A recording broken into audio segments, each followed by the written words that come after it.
अस्सलाम वालेकुम। Current affair special के साथ मैं हूं आपका मेज़बान हामिद वलीद। और आज के प्रोग्राम में हम पाकिस्तान के अंदर महसूलात यानी रेवेन्यूज़ की जनरेशन, उसकी क्रिएशन और उसके हवाले से एक ऐसा कल्चर, टैक्स कल्चर मुल्क के अंदर जिसकी बहुत अशद ज़रूरत है और जिसके हवाले से प्राइम मिनिस्टर इमरान खान जब प्राइम मिनिस्टर नहीं थे तब भी बात करते थे और बताते थे कि जब एक दयानतदार प्राइम मिनिस्टर या हुक्मरान होता है तो आवाम खुद ब खुद इनकरेज होते हैं कि वो अपने अपने हिस्से का टैक्स अदा करें। और बिलाशुबा इस साल हमने ये देखा है कि 4000 अरब से ऊपर का टैक्स कलेक्शन हुई है पहली दफ़ा, वगरना हम 3800-3900 अरब के ऊपर ही रहते थे। और ये एक बड़ी अचीवमेंट समझी जा रही है और ये ख्याल किया जा रहा है कि पाकिस्तान इस मरतबा अपना टैक्स रेवेन्यू टारगेट जो है उसको अचीव करेगा और अगले सालों में मज़ीद बढ़ाता नज़र आएगा। इसका सबसे बड़ा सबब ये है कि एक तो हुकूमत की जानिब से इस बात को यकीनी बनाया गया है कि इस किस्म की रिफॉर्म्स हों। प्राइम मिनिस्टर ने एक मरहले पर कहा था कि मुझे एक नया FBR भी खड़ा करना पड़ा तो मैं उसमें तामुल नहीं करूँगा और मैं टैक्स के अंदर रिफॉर्म्स को यकीनी बनाऊँगा। फिर इसके साथ साथ हमने देखा कि लीडरशिप जो है उसकी तब्दीली भी तसलसल से हुई और कोशिश की गई कि एक ऐसा सेटअप क्रिएट किया जाए जिसके अंदर रेवेन्यू जनरेशन जो है उसको यकीनी बनाया जा सके।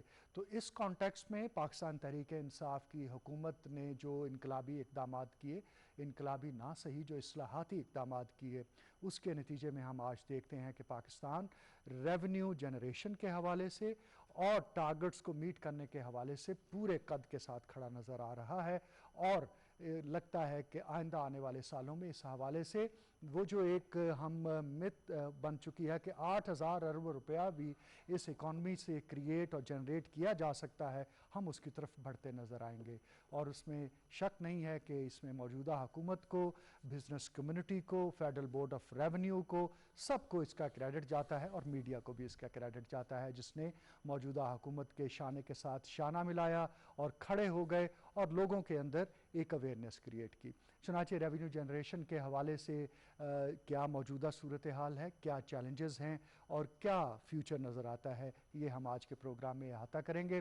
और इस हवाले से हमारे साथ पाकिस्तान तहरीक-ए-इंसाफ के सीनियर रहनुमा और हुकूमत पंजाब के तर्जुमान नासिर सलमान साहब मौजूद हैं। आप इनको अक्सर हमारे प्रोग्रामों में देखते और सुनते हैं। बहुत गहरी और अच्छी अप्रोच के साथ ये इशूज़ के ऊपर भरपूर तैयारी के साथ आते हैं और बहुत सादा और आसान ज़ुबान में, आवाम की ज़ुबान में उसको समझाने की कोशिश करते हैं। आपका शुक्रिया, आप तशरीफ़ लाए। आपके साथ हम मौजूद हैं काशिफ अनवर साहब हैं, आप friends of economic and business reforms और इसके साथ साथ farmer vice president of Lahore chamber of commerce and industry हैं। एक बड़े बाप के बेटे हैं शेख आसिफ साहब के साहबजादे, जो कि president Lahore chamber of commerce रहे हैं और बहुत कंट्रीब्यूशन उनकी रही है लाहौर शहर की बिजनेस को स्ट्रीमलाइन करने में। और हमारे तीसरे मौजूद मेहमान मर्दान अली जैदी, यंग फेस, और इस हवाले से कि जो चेन स्टोर्स हैं मुल्क भर में, जिनके हवाले से पॉइंट ऑफ सेल का जो इंटीग्रेशन का एक पूरा कॉन्सेप्ट है FBR की जानिब से, उस पर बहुत काम भी हुआ है और कोरोना की वजह से मुतासर भी हुआ था, लेकिन अब फिर उसके ऊपर बहुत एक्सपीडाइट किया जा रहा है। तो उस हवाले से एक्सपर्ट समझे जाते हैं। Lahore chamber of commerce industry की एग्जीक्यूटिव कमेटी के मेंबर भी हैं और यही चिराग जलेंगे तो रोशनी होगी। ये यंग फेसेस हैं जो पाकिस्तान को आगे लेकर जाएंगे इंशाल्लाह। गुफ्तगू का आगाज़ नासिर सलमान आपसे करते हैं। FBR, tax collection, revenue generation, 4100, 200, 300 अरब रुपया हम इकट्ठा कर चुके, 600-700 तक पहुंच जाएंगे अगले महीने के एंड तक। किस तरह से मुमकिन हुआ? बिस्मिल्लाहिर्रहमानिर्रहीम। सबसे पहले तो मैं एक मरतबा फिर बड़ा मशकूर हूँ पाकिस्तान टेलीविज़न का कि उन्होंने टैक्स रिफॉर्म्स के हवाले से, टैक्स कलेक्शन के हवाले से और इस हवाले से पाकिस्तान तहरीक-ए-इंसाफ की जो अज़्म है उसके ऊपर आज एक प्रोग्राम का इनेकाद किया है। इस हवाले से मैं बताऊं कि हमारे यहाँ जो टैक्स के हवाले से 2 से 3 चीज़ें हैं, पहलू हैं, उससे मैं अपनी बात का आगाज़ करता हूँ। हमारे यहाँ पर टैक्स को कलेक्ट करने के हवाले से जो इदारे हैं उनमें सबसे ज़्यादा जो नुमाया इदारा है वो FBR है, फेडरल बोर्ड ऑफ रेवेन्यू, जिसको पहले CBR भी कहा जाया करता था, और सेंट्रल बोर्ड ऑफ रेवेन्यू। उसके अलावा सूबों के कुछ इदारे हैं, एक्साइज एंड टैक्सेशन का इदारा है, और इसके अलावा जो आपदा के इदारे हैं उसके ज़रिए भी हम फेडरल एक्साइज ड्यूटी को कलेक्ट करते हैं। तो सबसे अहम चीज़ जो है इस हवाले से बहुत सारी हुकूमतों ने काम किया। 1998 में महबूबुल हक साहब ने उस वक्त कहा कि हमारे यहाँ पर 50,000 से ज़ायद की जितनी भी ट्रांजैक्शंस होंगी वो थ्रू बैंक होनी चाहिए, और उन्होंने जो बजट का तकरीर के अंदर कहा कि इससे हम अपनी गैर दस्तावेज़ी जो मईशत है उसको दस्तावेज़ी करके दुनिया के 20 बड़े मुल्कों के अंदर शामिल हो सकते हैं। और ये गैर दस्तावेजी और दस्तावेजी मईशत क्या ये मैं बाद में आपको एलेबोरेट करता हूँ कि असल में इन दोनों में क्या फ़र्क है। जी ठीक है। अच्छा, इसके दूसरे ये इसमें कोई कामयाबी ना हो सकी क्योंकि हुकूमतें जो हैं उनकी जो नुमाइंदगी है और आवाम में पजीराई है, ये बेसिक उनसर है आवाम से टैक्स कलेक्शन के हवाले से, ये मोमेंटम का किरदार अदा करती हैं। इसके बाद परवेज़ मुशर्रफ साहब के दौर में भी इस हवाले से एक बड़ी पेशरफ्त सामने आई, जबकि छोटे ताजरों को टैक्स नेट में लाने के लिए कोशिशें की गई तो मुल्क भर के अंदर हड़तालें की गई और इस हवाले से उस हुकूमत को कोई कामयाबी हासिल नहीं हुई। अभी हमने लेटेस्ट जब पाकिस्तान तहरीक इंसाफ की हुकूमत ने अगस्त 2018 के अंदर हुकूमत संभाली तो पाकिस्तान की जो मैशत थी वो अपने पाँव पे खड़े होने से भी कासिर नज़र आती थी, लेकिन अल्हम्दुलिल्लाह आज 11 महीने के अंदर हम 4100 अरब रुपए से ज़्यादा, इसके बावजूद कि पूरी दुनिया के अंदर कोरोना क्रंच से जो मैशतें थीं वो लुढ़क गई थीं और यूरोप और अमेरिका जैसे ममालिक के अंदर बहुत बड़े बड़े बहरान सामने आए, लेकिन अल्हम्दुलिल्लाह पिछले साल हमने इसी अरसे में 3500 अरब लिया था और हम उससे 600 से ज़्यादा अरब रुपए के हदफ को भी अबूर कर चुके हैं। मज़ीद ये है वो एतमाद जो कि पाकिस्तान तहरीक इंसाफ की हुकूमत के ऊपर अवाम का, ताजरों का और जो यहाँ पर बिज़नेस करते हैं उनका एतमाद शो करता है कि जब आप ईमानदारी से टैक्स कलेक्शन को अवाम की फलाह बहबूद के ऊपर खर्च करते हैं तो फिर आपके जो यहाँ काम करने वाले लोग हैं वो भी आप पर एतमाद करते हैं। मैं इस हवाले से बताता हूँ कि FBR का जो इदारा है उसने टैक्स के इस्लाहात के हवाले से जो मामलात किए हैं और जो हमने आसानियाँ पैदा की हैं, जो गैर यकीनी का माहौल था उसको पाकिस्तान तहरीक इंसाफ की हुकूमत ने डिफ्यूज़ किया है। कंस्ट्रक्शन की जो इंडस्ट्री थी उसको मराद दे के, तो ये जो टैक्स रेवेन्यू आपके सामने आए हैं ये पाकिस्तान तहरीक इंसाफ की हुकूमत की वो इस्लाहात थी जिसको हम बढ़ाना चाह रहे हैं। इसके हवाले से जो FBR के अंदर हम प्राइवेट सेक्टर से बंदे लेके आना चाहते हैं, उसकी एक जो 2019 से हमने जो डिवाइस मोबाइल की लोग अपने साथ लेके आया करते थे गैर ममालिक से, उस पर हमने टैक्स को किया और जो डिवाइस आइडेंटिफिकेशन और रजिस्ट्रेशन और ब्लॉकिंग का जो सिस्टम किया, इससे हमें तकरीबन 5 अरब रुपया वसूल हुआ है। और इसमें जो हमने पहले लोग इसी अरसे में लोग लेके आते थे 10 लाख से भी ज़्यादा डिवाइसेस जो कि 7 लाख पे आई हैं। और यहाँ पर मोबाइल फ़ोन की जो इंडस्ट्री है उसको लोकल मैन्युफैक्चर करने के हवाले से जो हमारी हुकूमत का विजन था कि हम इंपोर्ट को कम करें और एक्सपोर्ट को ज़्यादा बढ़ाएं, इस हवाले से हमें एक ज़बरदस्त कामयाबी हुई है। और इसके साथ ही साथ जो हमारी इस्लाहात हैं उसका अमल ना सिर्फ जारी व सारी है बल्कि POS सिस्टम के लिए, जिसके लिए अभी आपने बात की है अपने इब्तदाइया के अंदर, उसके अंदर भी हम रिफॉर्म्स लेके आ रहे हैं। और ट्रैक एंड ट्रेस सिस्टम के ज़रिए 4 बड़ी जो हमारी इंडस्ट्रीज़ है, सीमेंट की है, सिगरेट की है, खाद की है और चीनी की, उसमें सिर्फ चीनी के जो बिजनेस है उसमें गुज़िश्ता 5 सालों में एक बड़ी अहम रिपोर्ट है जिसमें 400 अरब रुपए का टैक्स हुकूमत को नहीं अदा किया गया, जिसको हम ट्रैक एंड ट्रेस सिस्टम के जरिए अपनी आवाम के जो पैसे हैं से आपने बताया है कि आवाम के लिए लेके आ रहे हैं, जिसके बाद हम एजुकेशन के ऊपर, हम हेल्थ के ऊपर पैसे लगाने के लिए हमारे पास ज़्यादा पैसे। काशिफ अनवर हमारे साथ मौजूद हैं, Lahore chamber of commerce and industry की नुमाइंदगी कर रहे हैं। इसके साथ साथ friends of economic and business initiatives या रिफॉर्म्स के ऊपर भी काम कर रहे हैं। तो काशिफ, ये 20% रेवेन्यू ग्रोथ को अचीव करना, ये टारगेट कैसा लगता है? बहुत अच्छा है। देखें, और इसमें कामयाबी गवर्नमेंट की है। और गवर्नमेंट, जब तक गवर्नमेंट को टैक्स नहीं मिलेगा तब तक वो हमारी वेलफेयर पे नहीं लगाएंगी। और गवर्नमेंट जो टैक्स इकट्ठा करती है, और आवाम भी ये पूछती है कि अगर हम गवर्नमेंट को टैक्स देते हैं तो वो हमारी फलाह के ऊपर कहाँ लगाते हैं, हमारी सिक्योरिटी के ऊपर, हमारी एजुकेशन के ऊपर, हमारे साफ़ पानी के ऊपर, क्या वो लगाते हैं या नहीं लगाते हैं। और बात यहाँ से करूँगा कि टैक्स देने से तो जी कोई भी नहीं घबराता है, सब टैक्स देना चाहते हैं, सब टैक्स देते भी हैं।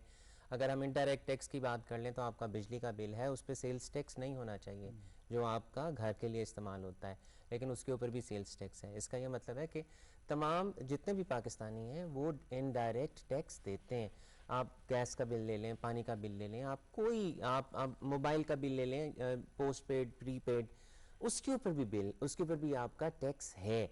इसका मतलब है कि आवाम टैक्स देती है।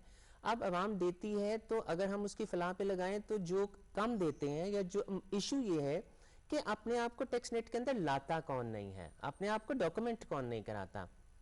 तो यस, हमें अपनी इकोनॉमी को डॉक्यूमेंट करना है, हमें उन लोगों को इस नेट के अंदर लेकर आना है जो नेट के अंदर नहीं है, ताकि वो ज़्यादा अपने तमाम अफेयर्स को वो डॉक्यूमेंट कर सकें और इससे बेहतर टैक्स दे सकें। और ये बात भी एक बहुत ज़रूरी है कि जब सब लोग टैक्स देंगे तो जो लोग ज़्यादा टैक्स दे रहे हैं वो उनके शेयर को कॉम्प्रोमाइज़ करेंगे। जो टैक्स नहीं दे रहे जब वो आएंगे तो अल्टीमेटली जब लेवल होगा तो ये लेवल प्लेइंग फील्ड सबको मिल जाएगी। देखें जो ये अचीव किया गवर्नमेंट ने, यस बिल्कुल एफबीआर को भी क्रेडिट जाता है, हमारी बिजनेस कम्युनिटी को भी क्रेडिट जाता है। मैं तो ये बात करता हूँ कि आप जितना मर्जी हदफ रख लें, हदफ पूरा हो जाता है। आप टैक्सेस को बढ़ा देते हैं, आप ड्यूटीज़ को बढ़ा देते हैं, आप कस्टम ड्यूटीज़ को बढ़ा देते हैं, आप सेल्स टैक्स के रेट को बढ़ा देते हैं, लेकिन बात यह है कि उस पैसे को वापस लगना चाहिए, उस पैसे को आवाम की तसल्ली होनी चाहिए कि वो पैसा जो है वो आवाम के ऊपर लग रहा है, उसकी फलाह पे लग रहा है। और देखें, बीइंग पाकिस्तानी अगर हम टैक्स नहीं देंगे तो हम बहुत पीछे रह जाएंगे, ये हमारी जिम्मेदारी है टैक्स को देना। एक्सीलेंट, बिल्कुल दुरुस्त कहा। और ये तो बड़ी पुरानी डिबेट है कि टैक्स क्यों दें जब हम पर लगता नहीं है, लेकिन सवाल ये है कि फिर आप इनडायरेक्ट टैक्सेस देते रहें, और ख़ास तौर पर इंडस्ट्री उसमें सबसे ज़्यादा पिसती है, वो उनके भी टैक्स दे रही होती है। देखिए, इंडस्ट्री सबसे ज़्यादा पिस रही होती है, और जहाँ पर इंडस्ट्री को सबसे बड़ा इशू आता है ना, इंडस्ट्री देखें, अब चूँकि एफपीआर की बात हो रही है, ये बात हो रही है कि आपने 4200 अरब का ले लिया, तो बात ये है कि आपने एडवांस टैक्सेस आपके पास कितने आ गए हैं, Exactly. आपके रिफंड्स कितने पेबल हैं इस वक्त, आपने ऑडिट्स कितने करे हैं आप। और जो एक सबसे बड़ी बात है कि जब हम एटीएल में आए हैं, हम लोगों को टैक्स नेट के अंदर लाए हैं, तो हमने टैक्स पेयर्स कितने लाए हैं, फाइलर्स नहीं हम कितने लाए, हम टैक्स पेयर्स कितने लाए हैं, कितने लोग टैक्स दे रहे हैं।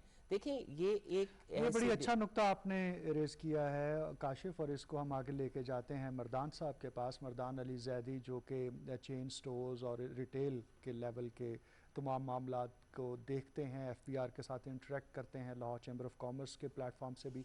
पॉइंट ऑफ सेल इंटीग्रेशन के कॉन्सेप्ट के तहत दरअसल डॉक्यूमेंटेशन ऑफ इकोनॉमी या इसकी मईशत को दस्तावेज़ी करने का जो प्रोसेस है वो चला, जैसा कि नासिर साहब भी बता रहे थे कि इस हवाले से बहुत एफ़र्ट्स होती रहीं कि लोग आ जाएं उसके अंदर। तो ये जो पॉइंट ऑफ सेल इंटीग्रेशन का सिस्टम है, ये है क्या, कितनी कामयाबी हुई है, इसका फ्यूचर क्या, कुछ इस हवाले से बताइए। बिस्मिल्लाहिर्रहमानिर्रहीम। पहले तो मैं बहुत शुक्रगुजार हूँ पीटीवी का, आमिर साहब आपका, नासिर सलमान साहब का, जिन्होंने यह मदू किया और ख्यालात का इज़हार का मौका दिया। सर, डॉक्यूमेंटेड इकानमी किसी भी मुल्क के लिए बहुत ज़रूरी है, मैं समझता हूँ, और इसके ऊपर बहुत तेज़ी से काम हो भी रहा है। मगर अनफॉर्चुनेटली हमारे यहाँ एक कल्चर डेवलप हुआ है कि कोई चीज़ अगर सोच ली जाती है कि उसके बेनिफिट्स हैं, तो सिर्फ बेनिफिट्स को सोच के उसको आगे बढ़ाया जाता है, ये नहीं सोचा जाता कि उसके कुछ नुकसानात भी हैं और हम उसको कैसे ओवरकम कर सकते हैं, कैसे हम बेनिफिट्स का सही मज़ा ले सकते हैं, कैसे इकोनॉमी को आगे ले जाया जा सकते हैं। टैक्स रेवेन्यू, जैसे आपने कहा कि टैक्स बढ़ा है, माजरत के साथ टैक्स ज़रूर बढ़ा है, मगर इन्फ्लेशन रेट भी बढ़ा है। टैक्स तो खुद ब खुद बढ़ जाएगा, अगर 100 रुपये की चीज़ 150 रुपये की हो जाएगी तो फिर उसके ऊपर टैक्स कलेक्शन का रेवेन्यू जो है, उसकी अमाउंट है, वो भी बढ़ जाएगी। मगर असल इशू ये है कि क्या लोगों का म्यार ज़िंदगी बेहतर हुआ, क्या मुल्क में मईशत का जो पहिया है वो कितनी तेज़ी से आगे बढ़ा। सिर्फ टैक्स कलेक्शन मसला नहीं है, क्योंकि हमने इस मुल्क को आगे लेके जाना है, उसके लिए बहुत ज़रूरी है कि इकोनॉमी को डॉक्यूमेंटेड करें, और वो कैसे। मैं इस सिलसिले में अर्ज़ करना चाहूँगा कि एफबीआर के साथ चेन स्टोर ऑफ पाकिस्तान के रेफरेंस से बहुत सारी मुलाकातें हुई, इसके ऊपर काम भी हुआ। इनिशियली जो टेक्सटाइल है, फुटवेयर है, लेदर इंडस्ट्री है, हमारा अपैरल है, उन्होंने काफ़ी हद तक मैं कहूँगा कि जो ब्रांड्स हैं 80% तक पॉइंट ऑफ सेल डॉक्यूमेंटेड हो चुके हैं। और जो जहाँ तक पॉइंट ऑफ सेल है क्या? जी, पॉइंट ऑफ सेल यह है कि जी किसी भी आउटलेट के ऊपर जब इनवाइस जनरेट होती है, आउटलेट में सुपरमार्केट या ग्रोसरी स्टोर या कोई भी ऐसी शॉप जिसका कम से कम 1000 स्क्वायर फीट कवर्ड एरिया हो, उसको डॉक्यूमेंटेड में लाया जाएगा, पॉइंट ऑफ सेल में लाया जाएगा। इस सिलसिले में एफपीआर का जो सर्वर है वो अटैच किया जाएगा उस पॉइंट ऑफ सेल यानी कि उसकी सेल्स मशीन के ऊपर। जो दुकानदार है उसके ऊपर जो कंप्यूटर इनवाइस जो जनरेट हो रही है उसके लिए जो सिस्टम या सॉफ्टवेयर लगा हुआ है या कंप्यूटर लगा है, उसके साथ एफबीआर का निज़ाम मुंसलिक कर दिया जाएगा, ताकि जब इनवाइस निकले, कोई भी बिल निकले, जनरेट हो, तो वो एफबीआर के सिस्टम में खुद ब खुद सेफ हो जाए कि फलां डिपार्टमेंट फलां स्टोर के ऊपर ये चीज़ बिकी है इतनी अमाउंट की। और जब सेल को हम दुकानदार जो है जब सालाना हिसाब करे, बताए कि मेरी कितनी सेल हुई है, तो एफबीआर के पास भी पहले से रिकॉर्ड मौजूद हो जो कंपाइल हो सके। तो इसका नाम पॉइंट ऑफ सेल है। मगर सर इसमें बहुत सारे मसाइल हैं जो हल तलब हैं। अगर हमने पॉइंट ऑफ सेल इकोनॉमी करनी है, पॉइंट ऑफ सेल के थ्रू इकोनॉमी डॉक्यूमेंटेड करनी है, सबसे बड़ा फैक्टर है टर्नओवर टैक्स। कि टर्नओवर टैक्स की जो शरह है वो मुनासिब हो ताकि लोग टैक्स देने की तरफ आएँ, ना कि बचाने की तरफ आएँ, और बिजनेस वायबल हो सके। जिसमें अब मसला ये कि जो टैक्स नहीं देता और जो टैक्स देता है उसने अपने बिजनेस को चलाना है, तो उसकी कोशिश होगी कि मार्केट में अगर मैंने कम्पीट करना है तो कम से कम टैक्स दूं ताकि मैं बिजनेस में वायबल हो सकूं। जो टैक्स ही नहीं देता, उसको 100 रुपए की चीज पड़ती है तो 110 की वो आराम से बेच लेता है। टैक्स देने वाला जो है उसको चीज टैक्स देने के बाद 107 रुपए की पड़ती है, वो कैसे कम्पीट करे और कैसे उसको अपने मार्जिन खर्चों को पूरा करे। एक तो ये मसला। दूसरा सर, विदहोल्डिंग टैक्स के हवाले से सबसे बड़ी रुकावट मैं समझता हूँ पॉइंट ऑफ सेल में के निज़ाम को आगे बढ़ाने में जो रुकावट है वो विदहोल्डिंग टैक्स है। आप ये अलमिया देखें कि टर्नओवर टैक्स की शरह 1.5% है, जबकि विदहोल्डिंग टैक्स की शरह 4.5% तक जाती है। जब एफबीआर खुद कहता है कि 1.5% मैक्सिमम टर्नओवर टैक्स किसी भी ऑर्गेनाइजेशन से लिया जा सकता है एडवांस टैक्स की मद में, तो फिर 4.5% या 4% या इवन देन 2.5% भी विदहोल्डिंग टैक्स काटा जाए जो कि एडवांस इनकम टैक्स कहलाता है, तो कैसे इकोनॉमी डॉक्यूमेंटेड होगी। तो हम गवर्नमेंट ऑफ पाकिस्तान से बजट आ रहा है, मुतालबा करते हैं कि जो टर्नओवर टैक्स है कम अज कम विदहोल्डिंग टैक्स की शरह उसके बराबर या उससे नीचे की जाए, ताकि लोग जो है खुशी से इस डॉक्यूमेंट इकोनॉमी का हिस्सा बने। तो नासिर, ये डॉक्यूमेंटेशन ऑफ इकोनॉमी क्या है और इसको कैसे समझा जाए? देखें, जो बेसिकली डॉक्यूमेंटेड इकोनॉमी है, जब कोई भी बंदा कोई चीज़ को कमाता है और उसको कमाने के हवाले से वो जो सोर्सेज हैं उसको डॉक्यूमेंटेड करता है, और जब वो खर्च करता है तो वो डॉक्यूमेंट भी अपने पास रिकॉर्ड में रख के अपनी इनकम के हवाले से एफबीआर, जो कि यहाँ पर एक ऐसा इदारा है जो इस हवाले से रिकॉर्ड को मेंटेन करके टैक्स वसूल करता है। तो जितने ज़्यादा पाकिस्तान के वो लोग जो यहाँ पर काम करते हैं, जॉब करते हैं या तिजारत करते हैं, इस हवाले से जो रिकॉर्ड को मेंटेन करेगा, इस डॉक्यूमेंट को बुनियाद बनाकर, वो है डॉक्यूमेंटेड हमारे पास इकोनॉमी कि कितने लोग हमारे पास टैक्स देते हैं, कौन कौन सी इंडस्ट्री कितना कितना टैक्स देती है, और वो जो टैक्स हम, जैसे हमारा पूरा टोटल बजट है 9000 अरब रुपए से ज़्यादा, इसके अंदर हम कितने टैक्स के ज़रिए अपने जो खर्चे करेंगे उनको मीट वीट करेंगे, कितने हम बाहर से कर्जे लेके अपने जो बजट के हसारे को पूरा करेंगे। जो हमारे पास इस वक्त सबसे बड़े टैक्स के दहिंदगान हैं वो हैं जो लोग जॉब करते हैं, जिनका हम ऑन द स्पॉट टैक्स को काट लेते हैं। उसके बाद जो बिज़नेस कम्युनिटी है, एक जो इंडस्ट्री जहाँ पर पैदावारी काम के हवाले से अपनी इंडस्ट्री को लगा के बैठी है, और दूसरा जो उनसे लेके चीज़ों को फ़रोख्त करते हैं और जो लोग इंपोर्ट करते हैं, इन तमाम चीज़ों के डॉक्यूमेंट्स किसी न किसी शक्ल में मौजूद हैं। लेकिन इनकी बुनियाद के ऊपर हम ये नहीं कह सकते कि हमारे पास जो डाटा मौजूद है उसमें हम इस काबिल हैं कि अपने लोगों की जो ज़िंदगी को बेहतरीन करने के हवाले से पैसे को इतना वसूल कर पा रहे हैं जितना हमें चाहिए। जैसा कि ये ख्याल किया जाता है कि अगर पाकिस्तान में हमारी जो मईशत है उसको हम डॉक्यूमेंटेड कर दें तो हम 8000 से 9000 अरब रुपया इकट्ठा कर सकते हैं टैक्स से। अगर ये फिगर हम हासिल कर लें, जो कि इमरान खान साहब ने भी कौम से वादा किया था कि मैं 8000 अरब रुपया आपको इकट्ठा करके दिखाऊंगा, तो लोगों ने इस हवाले से जो माफियाज यहाँ काम करते हैं, जो मुख्तलिफ चीज़ों को कंट्रोल किए हुए हैं, उन्होंने एक ऐसी फ़िज़ा यहाँ पैदा कर दी कि शायद लोगों को पकड़ा जाएगा, शायद जो एफबीआर का इदारा है वो पाकिस्तान का नहीं बल्कि गैर मुल्की ताकतों के हाथ में खेल रहा है। ऐसी सिचुएशन को डिफ्यूज़ करते हुए हुकूमत को बड़ी मुश्किलात का सामना करना पड़ा। लेकिन अल्हम्दुलिल्लाह ये एक बड़ा अच्छा पॉइंट इन्होंने कहा है कि जैसे इन्फ्लेशन रेट को हम देखते हैं कि ये बड़ा है, तो हमारी कलेक्शन ऑफ टैक्सेस भी बड़ी हैं, लेकिन ये अभी भी काफ़ी और सफिशेंट नहीं है। हमने एक कैंपेन के जरिए, जिसमें मीडिया का बड़ा अहम किरदार है, जो इकोनॉमिस्ट हैं, जो हमारे यहाँ चेंबर ऑफ कॉमर्स है, उनके जो मुख्तलिफ प्लेटफॉर्म्स हैं, इनके ज़रिए मज़ीद इस सारी कैंपेन को मजबूत करना है कि अगर हम टैक्स को अदा नहीं करते तो हम पूरे मुल्क को आगे बढ़ाने के हवाले से और जदीद दुनिया में पाकिस्तान का जो बेसिकली मुकाम होना चाहिए वहाँ तक पहुँचने के लिए शायद अभी भी हमें काफ़ी जदीद दुनिया से पीछे रहें, और हमें जहाँ पर पहुँचना चाहिए विद टैक्स की प्रॉपर डॉक्यूमेंटेशन के बगैर शायद ये हाँ पूरा नहीं हो सकता। लेकिन इस हवाले से जो गवर्नमेंट की पॉलिसीज़ थी, इसके ऊपर जिस तरह से सरमायादारों ने, जिस तरह से यहाँ के बिजनेस कम्युनिटी ने एतमाद का इजहार किया है, ये बड़ी खुश आइंद है कि इस वक्त हमारी जो माशी नमू है वो 3.94, बल्कि वर्ल्ड बैंक ने इससे भी ज़्यादा इसको नमू को करार दिया है। जबकि मैं आपको बताऊं कि पूरी दुनिया की जो माशी नमू है इस वक्त वो 2.67 है, और इंडिया की -7.385 है।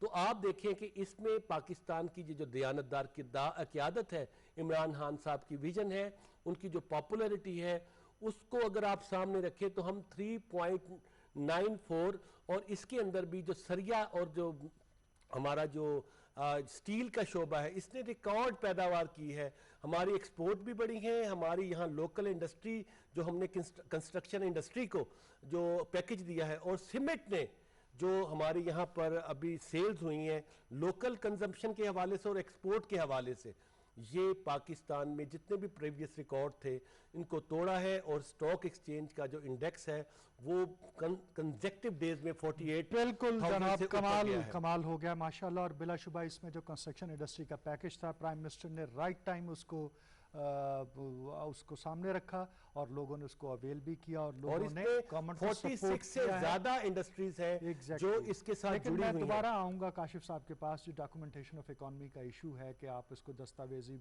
मईशत के तौर पर हम इसको रजिस्टर कर लें पूरे बिजनेस को, इसका और रेवेन्यू जनरेशन का क्या रिलेशन है? देखें, सबसे पहली बात तो ये है कि जो शख्स भी या जो इंस्टीट्यूट भी डॉक्यूमेंट हो जाता है, एक जनरल परसेप्शन ये है कि तमाम ऑडिट्स, तमाम इंक्वायरीज़, तमाम स्टेटमेंट्स, बैंक अटैचमेंट्स उस शख्स के लिए होंगी जो टैक्स नेट के अंदर होगा, क्योंकि नोटिस भी उसी को आएगा जो टैक्स नेट के अंदर होगा, नोटिस उसको नहीं आएगा जो टैक्स नेट के बाहर होगा। अब कानून हमेशा वो होता है जो अक्रॉस द बोर्ड होता है, ये कानून सब पे लगना चाहिए। हम ये नहीं कहते कि आप उन लोगों को जो टैक्स नेट के अंदर नहीं आए आप उनके साथ बहुत सख्ती से पेश आएँ, लेकिन कम से कम हम ये ज़रूर कहते हैं कि आप उन लोगों को टैक्स नेट के अंदर लाएं। And this is not our fault. जब आपका सिस्टम इतना अपडेट है, आपका सिस्टम इतना ऑटोमेटेड है, जब आपको ये पता है, कानून ये कहता है कि अगर आप कोई भी बिजनेस अगर 4 लाख रुपए से ज़्यादा कमा रहा है, कोई भी सैलरीड पर्सन अगर 6 लाख रुपए से ज़्यादा कमा रहा है, अगर एक गाड़ी 1000 सीसी से ज़्यादा है, अगर कोई प्लॉट खरीदता है, तो वो अपनी रिटर्न को फाइल करें। देखें, जनरल परसेप्शन ये है कि हमने टैक्स नेट के अंदर नहीं आना, लेकिन हमें इस परसेप्शन को दूर करना है। कैसे? जब तक हम एग्जिस्टिंग टैक्स पेयर को इज्जत नहीं देंगे, जब तक हम एग्जिस्टिंग टैक्स पेयर्स के ऑडिट्स नहीं खत्म करेंगे। आपके तमाम चैनल्स के ऊपर क्या खबर चलती है हर साल कि इस साल इतने लाख लोगों का टैक्स ऑडिट होगा, तो किसका ऑडिट होगा? जो टैक्स नेट के अंदर होगा। जो नहीं होगा उसका तो ऑडिट नहीं होगा। हमें इस परसेप्शन को दूर करना है, उसका ऑडिट नहीं करना जो टैक्स नेट के अंदर है। एक और बात आपको यहाँ पर बताऊं, आपके यहाँ पर करप्शन की कंपेन चलती है कि उस सरमायादार का या उस इंडस्ट्रियलिस्ट का गैस का बिल और बिजली का बिल उसकी काट दी गई, उसके खिलाफ FIR हो गई। वो बिजली चोरी कर रहा था, वो गैस चोरी कर रहा था। क्या वो खुद चोरी कर रहा था? क्या वो खुद उसने जाकर सुई गैस के डिपार्टमेंट से या बिजली के डिपार्टमेंट से की? आपको एक्शन उस इंडस्ट्रियलिस्ट या उस कंज्यूमर के खिलाफ नहीं लेना, आपको एक्शन उस डिपार्टमेंट के बंदे के खिलाफ लेना है जिसने बिजली चोरी करवाई, जिसने गैस चोरी करवाई। देखें ना आप काशिफ यहाँ माशाल्लाह लाहौर चैम्बर की बड़ी अच्छी वकालत कर रहे हैं, नुमाइंदगी करते हुए, लेकिन हमने तो आपको अपने आम देखने वालों के लिए बुलाया है। उनको बताएं कि भाई डॉक्यूमेंटेशन ऑफ इकोनॉमी क्या है, आप क्यों इसमें आ जाएं, इससे आपको क्या फायदा हो सकता है। देखिए दिस ऑल गोस, ये वहीं जा रहा है तो सारा। उनका केस लड़ रहे हैं जो बड़े हैवी वकील कर सकते हैं। नो, मैं आम कंज्यूमर की भी बात कर रहा हूँ। देखिए आप एक आम कंज्यूमर, आपके घर फॉर एग्जांपल या मेरे घर या किसी और के घर भी एक आम कंज्यूमर है, उसके घर भी अगर गैस या बिजली कटी है तो वो कंज्यूमर भी टैक्स देता है। आप एक कंज्यूमर की बात करें ना, तो अब बात ये है डॉक्यूमेंटेशन ऑफ इकोनॉमी तो हुई पड़ी है, इज इट सो? यस। अब कहां से फ्लॉ है? किसने देखें क्या एक प्रॉपर्टी जो है या एक प्लॉट जो है, क्या सिर्फ वो इंडस्ट्रियलिस्ट खरीदता है? क्या वो सिर्फ रिटेलर खरीदता है? क्या एक आम शहरी, एक आम पाकिस्तानी एक प्लॉट नहीं खरीदता? जब हुकूमत पाकिस्तान ये कहती है और एफबीआर का कानून ये कहता है कि अगर आपने प्लॉट खरीदा है तो आप अपनी रिटर्न डालें, क्या सिर्फ एक इंडस्ट्रियलिस्ट और रिटेलर गैर मुल्की सफर करता है? एक आम शहरी भी सफर करता है। क्या सिर्फ एक इंडस्ट्रियलिस्ट ही 4 लाख करता? यही तो है। This is the point. Perception क्या है? ऑडिट किसका होगा? स्टेटमेंट्स किसको फाइल करनी है? जो रिटर्न फाइल कर, जो रिटर्न फाइल, बैंक अटैचमेंट किसका होगा? असल में ये कहना चाहते हैं कि जो लोग तो रजिस्टर्ड हैं उनके लिए तो पूछ प्रतीत है, लेकिन जो रजिस्टर्ड नहीं है उनके लिए कोई ऐसा सेगमेंट ही नहीं है कि उनकी कोई टीवी पे बात आए, उनके मुतालिक कोई ऐसी बात की जाए कि जनाब ये तो उनको कुछ डिलीवर भी किया जाए। अगर डिलीवर किया जाएगा, उनको स्टेट रिकॉग्नाइज करेगी तो बहुत सारे लोग फिर इस हवाले से आएंगे। और इस हवाले से आपकी हुकूमत जो है, हम कर भी रहे हैं, हम अवार्ड को मजीद कर रहे हैं, अप्रिसिएशन को मजीद बूस्ट कर रहे हैं। इमरान खान साहब, तो मरदान साहब के पास अगर जाना जाए कि महसूलात में, टैक्स में, रेवेन्यू में जो पैसा हम हुकूमत का या रियासत के जो वसाइल इस्तेमाल करते हैं उसके एवज़ में जो हम पर ज़िम्मेदारी बनती है कि जो हमारी इनकम हुई है उसमें से जो रियासत चलाने के लिए पैसा जाना चाहिए वो हम दें, उसमें ट्रैक एंड ट्रेस सिस्टम जो है वो कितना फ़ाल साबित हो सकता है रेवेन्यू बढ़ाने में, इस महसूलात को बढ़ाने में? देखिए जी, जज़ा और सज़ा का जो निज़ाम है वो तो हमारे दीन जिसको हम फॉलो करते हैं उसमें भी है। तो वाई नॉट कि हम जिस दीन के फॉलोअर हैं उससे हम कोई इंस्पायर होकर आगे इस सिस्टम को बढ़ाएं। जब जैसे काशिफ साहब ने बात की, और मैं इसी बात को आगे बढ़ाऊंगा कि देर आर नाउ 3 सिस्टम, कि एक वो जो डॉक्यूमेंटेड है यानी कि पॉइंट ऑफ सेल से मुंसलिक है, यानी कि हर लाइव उसकी मॉनिटरिंग हो रही है सेल्स की, एक वो निज़ाम लाने जा रहे हैं। एक निज़ाम वो है कि जिसमें टैक्स पेयर जो है वो रजिस्टर्ड तो है मगर उसकी इकोनॉमी डॉक्यूमेंटेड नहीं है, वो अपनी मर्जी से जो है वो सेल डिक्लेयर कर रहा है, अपनी मर्जी से वो अपने अखराजात या जो उसका मुनाफा उसको जाहिर कर रहा है, और उसके लिए ट्रैक एंड ट्रेस सिस्टम जो हमारा मैनुअल पुराना सिस्टम खाता चल रहा है उसको हम आगे लेके चलते हैं। और तीसरा निज़ाम वो कि जो रजिस्टर्ड ही नहीं है। तो मैं तो ये समझता हूँ कि इन तीनों को अगर हमने पैरेलल लेकर चलना है और आहिस्ता आहिस्ता हमने नॉन रजिस्टर्ड को रजिस्टर्ड में और रजिस्टर्ड को हमने डॉक्यूमेंटेड यानी कि पॉइंट ऑफ सेल इंटीग्रेशन की तरफ लाना है, तो सर जज़ा और सज़ा के साथ साथ एमएनएसटी भी देनी पड़ेगी, हमें बेनिफिट्स भी देने पड़ेंगे, वायबल करना पड़ेगा बिजनेस को। अगर मैं एज ए बिजनेसमैन टैक्स दे रहा हूं तो मेरे ज़हन में 2 बातें आएंगी। पहली बात तो ये कि जो मैं टैक्स दे रहा हूं उसका मुझे as a Pakistani, as a businessman, as a आम आदमी क्या बेनिफिट है, नंबर 1। तो और दूसरी बात, अगर मैं टैक्स दे रहा हूं तो वाई नॉट जब स्लैब लगी हुई कि जो बंदा इतने पैसे कमाता है उसको इतना टैक्स देना है, तो वाई नॉट कि जो इतना टैक्स देता है उसको ये बेनिफिट भी मिलेगा। इसके ऊपर काम करने की जरूरत है, मैं समझता हूं। दूसरी बात अहम यह है कि जब रजिस्टर्ड और नॉन रजिस्टर्ड वो एक अलग बहस है, उसके ऊपर आना चाहिए, रजिस्टर्ड होना चाहिए लोगों को, और उसके लिए डायरेक्ट है कि जी बेनिफिट्स दिए जाए। मगर पॉइंट ऑफ सेल इकोनॉमी की मैं बात करूंगा कि अगर रजिस्टर्ड और पॉइंट ऑफ सेल जो इकोनॉमी डॉक्यूमेंटेशन की बात हो रही उसके दरमियान अगर इसको बैलेंस करना है, वायबल करना है और रजिस्टर्ड लोगों को स्विच करना है डॉक्यूमेंटेशन की तरफ, तो सर बेनिफिट देना पड़ेगा। सबसे पहला बेनिफिट, जो रजिस्टर्ड है और डॉक्यूमेंटेड है, पॉइंट ऑफ सेल से इंटीग्रेटेड है, उसका टर्नओवर टैक्स डिफरेंट होना चाहिए, number 1। Number 2, with holding tax की शरह इंतहाई कम होनी चाहिए। आप ये अंदाजा लगाएं कि जो डिस्ट्रीब्यूटर हजरात हैं जो असेंशियल आइटम बेचते हैं, जो ग्रॉसरी आइटम, जो आटा, चीनी, दालें, घी, इस तरह की चीजें बेचते हैं, उनका पॉइंट ऑफ सेल, उनका जो टर्नओवर टैक्स है वो 0.25% है। ये बात मैं ऑन रिकॉर्ड कहना चाहता हूं। और उनका विद होल्डिंग टैक्स की शरह जो है वो 2% से स्टार्ट होती है। तो मुझे बताएं कि जब एक आदमी जिसका जो काम ही 1-2% पे कर रहा है डिस्ट्रीब्यूटर, उसका 0.25% टर्नओवर टैक्स है एडवांस, और उसको 2% काट लिया जाए, तो वो क्यों मुझे पक्की इनवाइस देगा? प्रॉब्लम ही वहां से स्टार्ट होती है। तो जब उसका टर्नओवर टैक्स के हिसाब से उसका विदहोल्डिंग टैक्स लगाएंगे, तो वो खुशी से मुझे इनवाइस देगा जो कि रजिस्टर्ड होगी, मुझे इनपुट मिलेगी सेल्स टैक्स की, और डेफिनेटली फिर मैं भी पाबंद दूंगा उसको सेल को शो करने की। तो जरूरत इस बात की है कि जो सेल्स टैक्स की शरह है उसको कम से कम 10% लाया जाए, और जो नॉन रजिस्टर्ड है उनकी स्लैब और हो। इसी तरह टर्नओवर टैक्स और विदहोल्डिंग टैक्स की शरह को कम किया जाए। तो मैं समझता हूं कि इस तरह से हम बेहतर तरीके से इस पॉइंट ऑफ सेल अकाउंट में जो डॉक्यूमेंटेशन है इसको आगे बढ़ा सकते हैं, और फ्यूचर के अंदर इसके बहुत बेनिफिट्स हैं। मैं समझता हूं कि जो टैक्स रेवेन्यू, जैसे ये कह रहे हैं इन्फ्लेशन रेट से माजरा के साथ बढ़ा के, जैसे मैंने बात की, तो अगर डॉक्यूमेंटेशन के साथ हम बढ़ाएंगे तो मैं समझता हूं कि ज्यादा बेहतर है, और उससे इकोनॉमी का बेहतर होगी, मैशत का पहिया भी चलेगा, और हम भी टैक्स देने के लिए खुशी से हम टैक्स देंगे, मगर शर्त यह है कि हमारे बिजनेस को वायबल किया जाए। फिर इसी तरह में हमारी एफबीआर से भी बात हुई, तो हम चाहते हैं कि जो कस्टमर है, कंज्यूमर है, अगर वो पॉइंट ऑफ से रजिस्टर्ड दुकानदार के पास जाता है तो उसको वहां से भी टैक्स की छूट मिले, उस पर सेल्स टैक्स की शरह कुछ कम हो, ताकि लोगों का रुझान हो कि ऐसे आउटलेट पे जाना है जो कि रजिस्टर्ड हो, जो एफबीआर के निजाम से मुंसलिक हो, ताकि एफबीआर को भी रेवेन्यू मिले और खुद उस कंज्यूमर को भी कोई बेनिफिट मिले। तो इस तरीके से हम हौसला अफजाई करके तो हम इसको बेहतर बना सकते हैं। और इसी कॉन्टेक्स्ट में वफाकी वज़ीर ख़जाना ने कहा है कि हम इसको इंसेंटिवाइज करेंगे, और यहाँ पर तो जो पंजाब रेवेन्यू अथॉरिटी है उसने इस हवाले से बहुत सारे मैयर्स लिए भी थे, और बिलाशुबा ये अगले बजट का सेलिएंट फीचर्स में आई होप्स हो के होगा कि लोगों को इनकरेज किया जाए, किस तरह से उन्हें अट्रैक्ट किया जाए कि वो पक्की रसीद मांगें और उस हवाले से मामलात को आगे बढ़ाया जाए। आपसे नासिर मैं जानना चाहता हूँ कि रेवेन्यू जनरेशन के लिए टेक्नोलॉजी का जो यूजेज है वो कितना अहम है आज के ज़माने में? देखें, जो हमारा नया हमने कंसोर्शियम से ऑलरेडी एक एग्रीमेंट किया है, जो कि साउथ अफ्रीका की और अमेरिका की कंपनी है, इन 3 कंपनियां, इनके साथ ऑलरेडी हम एक मुआहदे में जा चुके हैं। हम एक ट्रैक एंड ट्रेस सोल्यूशन लेके आए हैं जिसमें यूनिक आइडेंटिटी मार्किंग होगी, जिससे हम, जैसे कि आपको पता है कि 4 बड़े शोबे हैं जिसमें हुकूमत ने सबसे पहले आइडेंटिफाई किया है। एक है सीमेंट, तकरीबन 4.5 करोड़ टन सीमेंट की हम प्रोडक्शन करते हैं, तो हम इस पे एक यूनिक आइडेंटिटी मार्किंग करने जा रहे हैं, जिससे हमें एक तो पता चलेगा ये प्रोडक्ट जाली है या असली, ये कहाँ पर प्रोड्यूस हुई है, क्या ये टैक्स के नेट से होके गुजरी है।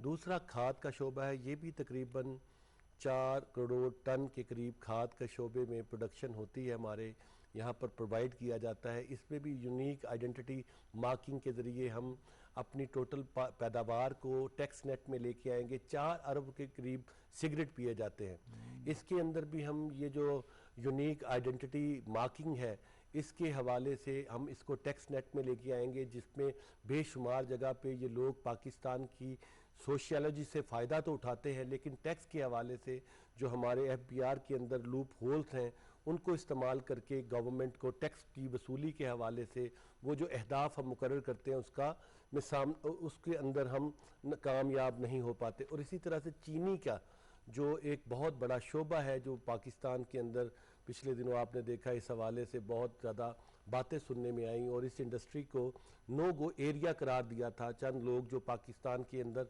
हुकूमतों में रहे, उन्होंने इस इंडस्ट्री को एक डार्लिंग की सी कैफियत के साथ यहाँ पर ग्रो किया, और पाकिस्तान में इस हवाले से सियासी हुकूमतों को बड़ा, बल्कि पीटीआई की हुकूमत को डिस्टेबलाइज करने के लिए इस इंडस्ट्री के अंदर जो मामलात थे उसने बड़ा एक अजीब सा रोल अदा किया। लेकिन ये चूँकि पाकिस्तान के अंदर जो भी इंडस्ट्री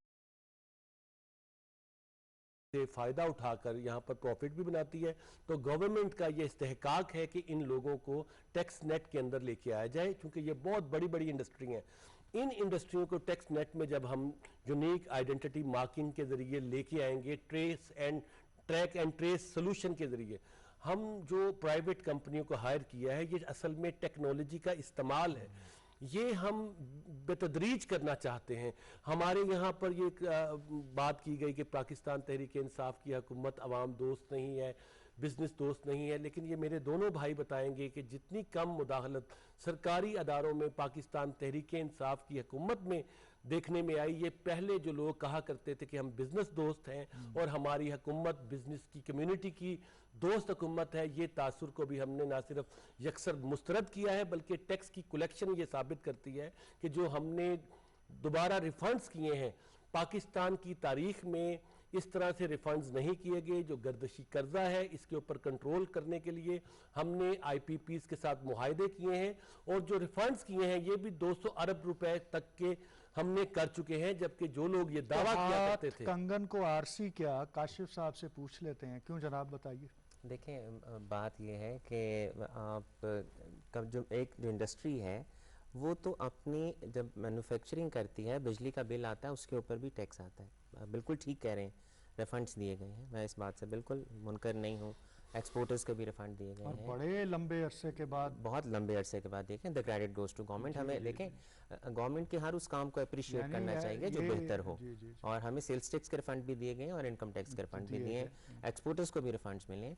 लेकिन मैं एक बात यहाँ पर ये कहता हूँ कि आपके जो विदहोल्डिंग टैक्सेस हैं आप उसको डिक्रीज कर दें ताकि आपके रिफंड्स जनरेट ना हो। My question is this government business friendly as Nasir? Yes. देखें मैं बिल्कुल इसमें कोई दो राय नहीं है। अभी ड्यूरिंग द कोविड जितनी भी इनिशिएटिव्स गवर्नमेंट की तरफ से लिए गए, आप बिजनेसेस को जो उन्होंने कहा कि आप अपने वर्कर्स को ले ऑफ ना करें, इस गवर्नमेंट ने कहा कि जो हॉस्पिटल्स के लिए भी सारा कुछ दिया गया है। इस गवर्नमेंट ने कहा आप अगर अब जो अपनी मशीनरी भी आप मंगवाना चाहते हैं, आप नए प्लांट्स लगाना चाहते हैं, आप उसके लिए अगर मैं गलत नहीं हूँ तो 3 से 4% पे उन्होंने लोन्स दिए हैं।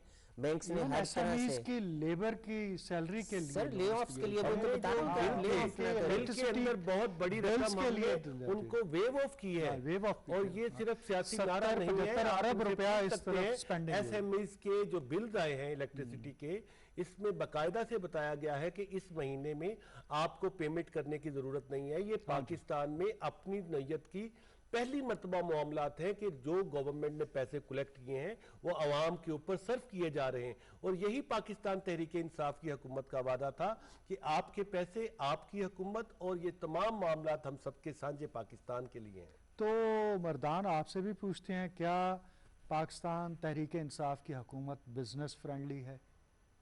देखें बिजनेस फ्रेंडली की तो बात यह है कि अभी 1.5 साल से तो कोविड हम भुगत रहे हैं और मैं इस गवर्नमेंट से ये एक्सपेक्ट करता हूँ कि पिछले साल अगर इन्होंने कुछ थोड़ी बहुत रियायत दी है तो इस साल भी जो बजट आ रहा है उसमें बहुत ज़्यादा रियायत देने की ज़रूरत है। क्यों? क्योंकि पिछले साल फिर भी कुछ सरमाया जो हमारे ताजेदार थे उनके पास कोई सेविंग थी, कोई सरमाया था, कोई मुनाफा था पिछले सालों का, जो वो बेचारे अपना किसी तरह से गुजारा कर गए। मगर इस साल कोविड ने बहुत बुरी तरह ताजरों को मुतासर किया। तो मैं ये एक्सपेक्ट कर रहा हूँ कि इस बजट में बहुत ज़्यादा रिलीफ दिया जाएगा जैसे पहले दिया गया था। और ख़ास तौर पे जो है मॉनिटरिंग पॉलिसी के हवाले से कि 7% से बड़े अरसे से रुकी हुई है, मैं समझता हूँ कि इसमें मज़ीद एक पॉइंट की कमी की ज़रूरत है कि उसको कम किया जाए। अच्छा। इसको कम किया जाए क्योंकि इंटरेस्ट रेट और नीचे लाया इंटरेस्ट रेट और कम किया। और इसी तरीके से क्योंकि ये इंटरेस्ट रेट सर 7 नहीं था, या अगर आपको याद हो पिछली गवर्नमेंट में ये 5 तक गया था। तो मैं समझता हूँ कि अभी भी गुंजाइश है, नंबर 1। नंबर 2 ये है कि जो पिछले साल जो टैक्स के हवाले से छूट दी गई वो इम्प्लीमेंट उस तरह से नहीं, लोगों को अभी तक नोटिस आ रहे हैं। इवन देन मैं समझता हूँ कि एडवांस टैक्स स्कीम में जी नहीं, मैं ये बात कर रहा हूँ कि अगर किसी का कारोबार ही नहीं चल रहा तो ऑब्वियस बात है कि उसको नोटिस भेजने का क्या मकसद है। 50,000 नोटिस अभी सर्व हुए हैं, तो अगर रजिस्टर्ड है नोटिस तो मगर देखें बिजनेस ही नहीं है तो नहीं, नोटिस किस चीज का आ रहा है? ऑडिट का नहीं, नोटिस इस चीज का आ रहा है कि आपने एडवांस टैक्स नहीं जमा करवाया। क्वार्टरली जो 3 महीने बाद आप जमा कराते हैं वो टैक्स आपने पिछले साल की मुनासिब में जमा नहीं कराया, वो बिजनेस की वो सिचुएशन ही नहीं है। तो मैं ये समझता हूँ कि इस साल जो है गवर्नमेंट को ये चाहिए कि जो पिछले साल जो लोन लिए थे लोगों ने उनको 1 साल के लिए सस्पेंड कर दिया था, तो इस साल भी जरूरत है कि 1 साल के लिए लोन की इंस्टॉलमेंट को, मार्कअप को फ्रीज किया जाए और लोन की इंस्टॉलमेंट को फ्रीज किया जाए ताकि इकोनॉमी का पहिया चले। लोग बहुत मुतासर हैं, तो मैं चाहता हूँ कि ये इस बजट में खास तौर पे जो है वो लोन के हवाले से। Now we are entering to the last round of the whole discussion. तो इस्लाहाती अमल कितना ज़रूरी है रेवेन्यू जनरेशन के लिए? फेडरल बोर्ड ऑफ रेवेन्यू के अंदर जो रिफॉर्म्स का प्रोसेस है, जो उसके अंदर ह्यूमन रिसोर्स की कैपेसिटी बिल्डिंग है, जो उसको इटसेल्फ मॉडर्नाइज करना है, ये कितना ज़रूरी है? देखें, जो बेसिकली पाकिस्तान का जो ट्रेड डेफिसिट था जब हमने हुकूमत संभाली थी तो ये $19 बिलियन था, जबकि इस वक्त हम, मेरा ख्याल है $1 बिलियन में सरप्लस है। पाकिस्तान की इकोनॉमी को चलाया जा रहा था इंपोर्ट करके, और यहाँ की जो लोकल इंडस्ट्री थी वो तवानाई के बहरान की वजह से बुरी तरह से मुतासिर हुई। हमने दोबारा IPPs के साथ बात की, और IPPs के साथ जो पिछले एग्रीमेंट थे, मैं आपको बताता चलूँ कि आपके प्रोग्राम के तवज्जुह से कि बिजली के महंगा होने के लिए जितने भी लोग हुकूमत को तनकीद करते हैं, ये मैं बताना चाहता हूँ कि गवर्नमेंट की ज़मानत के ऊपर यहाँ पर प्राइवेट कंपनीज़ को पावर प्लांट लगाने के लिए बुलाया गया, और अगर वो बिजली प्रोड्यूस करें या ना करें, गवर्नमेंट को बाउंड किया गया कि आपने उनको पे करना है। ये एक ऐसा तबाहकुन किस्म का मुआहदे थे जिसके हमें ना सिर्फ एहतराम करना पड़ा बल्कि आवाम को इसकी बहुत भारी कीमत अदा करनी पड़ी। और इसके अलावा 3 बिलियन डॉलर के ऐसे कर्जे 12% के ऊपर उठाए गए शॉर्ट टर्म की बुनियादों पे। जब PTI की गवर्नमेंट आई, रेवेन्यूज बड़े लो थे, और ये जो बॉम्ब टाइप कर्जे थे, 3 बिलियन डॉलर का कर्जा, और इसमें भी अपनी जेबों में भी रखे गए, और इसके बाद इन्हीं कर्जों को वापस करने के लिए भारी सूद के ऊपर गवर्नमेंट को टफ डिसीजन लेने पड़े, जिसकी वजह से हम जो वादा करते थे लोगों से और आवाम से किया था कि हम IMF के पास नहीं जाएंगे, वो जो बदकिस्मती से हमें जाना पड़ा।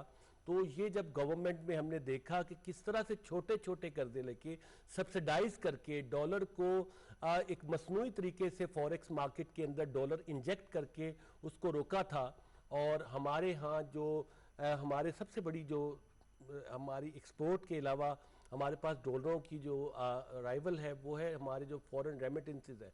इसके लिए मैं आपको खुशखबरी सुनाऊं कि पाकिस्तान की तारीख में पहली मरतबा अप्रैल के अंदर हमने $2.8 बिलियन रिसीव किए हैं। इसके बावजूद कि पूरी दुनिया के अंदर कोरोना वायरस के इस बहरान ने एक उदम सा मचाया, लेकिन हमारी हुकूमत पे एतमाद करते हुए लोगों ने 2.8 बिलियन, और इस मरतबा जो हमारे पूरे साल की रेमिटेंसेस हैं वो रिकॉर्ड पे पहुंचेंगी, और उम्मीद की जा रही है कि ये $21 अरब तक चली गई थी, ये हम इंशाल्लाह ताला हदफ जो है वो 27-28 अरब डॉलर पे ले जाएंगे। और इसके अलावा रिफॉर्म्स किए बगैर आपने इतना कुछ अचीव कर लिया भी है। हमने रोशन डिजिटल पाकिस्तान अकाउंट किया, रोशन डिजिटल पाकिस्तान अकाउंट में $1 बिलियन आया है, और जून तक हम एक्सपेक्ट कर रहे हैं कि इस पे $1.5 बिलियन की रकम हम इकट्ठा करेंगे, जिसमें वो पाकिस्तानी जो मुल्क से बाहर है लेकिन हमेशा पाकिस्तान के मुतल्लिक सोचते हैं, वो ना सिर्फ अपने एतमाद का इजहार कर रहे हैं, बल्कि इस मरतबा जो बादशाह डैम के लिए ग्रीन बॉन्ड हमने शो किया है उसके लिए हमें $50 करोड़ चाहिए थे, और गवर्नमेंट की वो हमारे पास सिक्योरिटी नहीं दी। पहली मरतबा वापदा की सिक्योरिटी पे आलमी लंदन स्टॉक मार्केट के अंदर जो हमारे सौदे हुए हैं वो गवर्नमेंट की अच्छी पॉलिसियों के ऊपर पूरी दुनिया के सरमायाकारों का एतमाद का मजहर है। आप रिफॉर्म्स के ऊपर काम करते हैं, friends of economic and business reforms के आप प्रेसिडेंट भी हैं, तो FBR की रिफॉर्म्स पे क्या कहेंगे? देखिए, हमें बेहतरी की तरफ उम्मीद रखनी चाहिए, और शायद हम उम्मीद करते हैं कि ये बेहतर हो जाएंगे, लेकिन अगर ये चाहते हैं कि इन्होंने रिफॉर्म्स करने हैं तो सबसे बड़ा रिफॉर्म फिर वही है कि जो एग्जिस्टिंग टैक्स पेयर है उसको इज्जत दें, और अल्टीमेटली ये सब इंटरकनेक्टेड है तमाम मिनिस्ट्रीज। तो मतलब इज्जत कैसे दें, क्या करें वो? देखें, आपका जो टैक्स नेट के अंदर है उसके ही ऑडिट सिर्फ ना खुले, फिर मैं वही बात करूंगा। आप 165 की एक स्टेटमेंट होती है जो नील की स्टेटमेंट सबमिट होती है, अगर आप वो नील की स्टेटमेंट नहीं देते तो उसका रोज का जुर्माना 2500 रुपए का है। उसकी जो मिनिमम पेनल्टी एक जो आपका असेसिंग ऑफिसर है वो उसको 10,000 भी कर सकता है, और मैक्सिमम लाखों में भी चली जाती है। ठीक हो गया। तो ये बताएं कि मिनिमम लायबिलिटी की बजाय अगर मैक्सिमम कैप इंट्रोड्यूस करा दिया जाए तो वो बेहतर है? नहीं, देखिए इट अगेन वेरीज। आप हर एक को एक जगह पे करें और ऑडिट से बाहर हो जाए। नहीं, मैं बात कर रहा हूँ 165 की, मैं ऑडिट की बात नहीं कर रहा। अब मैं यहाँ पर अगर आपको एक मिसाल दूं, जो आपके असेसिंग ऑफिसर हैं, अगर आप उनके इख्तियारात को कम करेंगे और टैक्स पेयर के इख्तियारात को आप बढ़ाएंगे, ये इज्जत है। क्या आप मुझे ये बताएं कि टैक्स पेयर के पास इख्तियार क्या है? जब आपका असेसिंग ऑफिसर आप एक टैक्स पेयर के खिलाफ असेसमेंट कर देता है और वो ट्रिब्यूनल से जाकर या हायर कोर्ट से जाकर रिवर्ट बैक हो जाती है, तो क्या होता है? टाइम किसका लगा, पैसा किसका लगा, वकील किसका लगा, सारे प्रॉब्लम्स किसे फेस करने पड़े। दिस इज मेंट बाय इज्जत, इज्जत दें, ये है। तो मर्दान आप क्या समझते सर हैं मैं रिफॉर्म्स के जी, कॉन्टेक्स्ट में? रिफॉर्म के हवाले से मैं पर्टिकुलर चूंकि पॉइंट ऑफ सेल इस टाइम हॉट मौजू है, तो मैं गवर्नमेंट से दरख्वास्त करूंगा कि एफबीआर के अंदर बाकायदा हमने रिक्वेस्ट भी की है और आपके प्रोग्राम के वसात से कहना भी चाहते हैं कि एक सेक्शन का, एक डिपार्टमेंट का इजाफा किया जाए। जो इंटीग्रेटेड सेक्शंस हैं, डिपार्टमेंट्स हैं, जो इदारे अपने आप को खुदकार निज़ाम से मुंसलिक कर चुके हैं, रियल टाइम सेल्स दे रहे हैं, उनके अपने मसाइल हैं। इस हवाले से सॉफ्टवेयर के भी हैं उसमें मसाइल, उसमें रिटर्न्स के मसाइल भी हैं, उसमें इनपुट आउटपुट के मसाइल भी हैं। जब देखें हम बात करते हैं कि हमने ऑनलाइन सेल्स दे दी, 100% दे रहे हैं, तो फिर एडवांस टैक्स का कॉन्सेप्ट जो है क्वार्टरली के कम हो गया या ज़्यादा हो गया, वो सवाल नहीं होना चाहिए। जब मैंने सेल ही 100% डिक्लेयर किया, मेरी कम है तो कम है, ज़्यादा तो ज़्यादा। तो मैं समझता हूँ कि अगर इनकरेज करना है, हमें टैक्स के अंदर जो है ऑडिट फ्री निज़ाम को लाना है, और खुदकार पॉइंट ऑफ सेल इंटीग्रेशन का मकसद भी ये है कि ट्रांसपेरेंसी को लाएं, तो फिर उस सिलसिले में इंसेंटिव देने की ये ज़रूरत है कि डिपार्टमेंट में एक सेक्शन का इजाफा करें और वहाँ पे डेडिकेटेड स्टाफ हो, डेडिकेटेड निज़ाम हो, ताकि हम अपने मसाइल को वहाँ पे जल्द हल करें। और जो हमें एक प्रेशर है ऑडिट्स का, इसमें एमएनएसटी की ज़रूरत है। मैं समझता हूँ ख़ास तौर पे इस बजट में कि जो भी इंटीग्रेटेड वॉलंटियरली सिस्टम को फॉलो करेगा, अडॉप्ट करेगा, तो उसको पिछले टैक्सेस की एमएनएसटी होनी चाहिए। अगर वो उसमें कोई मेजर फॉल्ट नहीं है, अगर कोई उसके पास कोई ऐसी जायदाद नहीं जो उसने डिक्लेयर नहीं की, तो अदर देन अगर जो सेल्स के हवाले से है, तो मैं समझता हूँ कि उसमें एमएनएसटी की ज़रूरत है। जैसे प्राइम मिनिस्टर ने पहले भी एमएनएसटी दी है जायदाद ज़मीनों के हवाले से, तो मैं समझता हूँ इसमें भी ज़रूरत है कि टैक्स एमएनएसटी इस सेंस में दें कि ऑडिट फ्री लास्ट उसको दें पिछले 3 साल 5 साल का, जो इंटीग्रेट करता है खुद को, ताकि इस निज़ाम को हम आगे बढ़ाएं। गुड सर, क्या पैगाम देना चाहेंगे जिसका ना अभी तक एनटीएन है, जो ना कोई रिटर्न फाइल करता है, और जो समझता है कि क्या ज़रूरत है हिस्सा बनने का टैक्स के निज़ाम का? देखें जी, पहले तो कुछ सियासी जमातें नारा लगाती थी वोट को इज्जत दो। वक्त ने साबित कर दिया, ये पीडीएम की तहरीक ने ये वोट को इज्जत दो नहीं था, ये नोट को इज्जत देता। नोट को इज्जत दो। तो अभी ये काशिफ साहब ने बड़ी अहम बात की है कि टैक्स पेयर को इज्जत देनी चाहिए हमें, और हमें चाहिए कि जो एफबीआर के जो एख्तियारात हैं हम करने भी जा रहे हैं। बल्कि ये मैं उनको खुशखबरी सुनाता हूँ कि जो हमारा टैक्स ये जो बजट आ रहा है, इंशाल्लाह ताला जो हमारी कम्युनिटी के अंदर ये कुछ पाए जाते हैं तहफ़्फ़ुज़ात, इस हवाले से ये तमाम लोग इंतहाई खुश होंगे। और पाकिस्तान तहरीक इंसाफ की हुकूमत जो दावा करती थी कि हम रियासत मदीना की एक ऐसी रियासत का बुनियाद रखने जा रहे हैं जहां पर आम आदमी बड़े आदमी से पूछेगा कि आपके इख्तियारात का आप गलत इस्तेमाल क्यों कर रहे हैं, तो इसी हवाले से हम इंशाल्लाह ताला ये साबित करेंगे अपनी रिफॉर्म से कि टैक्स पेयर को हम इज्जत देने जा रहे हैं। बिल्कुल दुरुस्त कहा। और टैक्स पेयर को ही नहीं, टैक्स कलेक्टर के ख़िलाफ़ भी जो प्रोपेगेंडा होता है उसको भी नहीं होना चाहिए, और सोसाइटी के अंदर एक ऐसा एनवायरनमेंट क्रिएट होना चाहिए कि जिसमें हर एक शख्स जिसकी जो ज़िम्मेदारी है वो बतरीक़े हसन उसे पूरा करे। टैक्स पेयर अपनी और टैक्स कलेक्टर अपनी, और इसी से निज़ाम आगे बढ़ेगा और बढ़ भी रहा है। जनाब नासिर सलमान साहब, जनाब काशिफ अनवर साहब और मर्दान अली ज़ैदी साहब, शुक्रिया आप तशरीफ़ लाए और इस अहम मौजू पर गुफ्तगू की। इसके साथ ही हमारे आज के प्रोग्राम का वक्त ख़त्म हुआ चाहता है। हामिद वलीद को इजाज़त दीजिए। अल्लाह हाफ़िज़।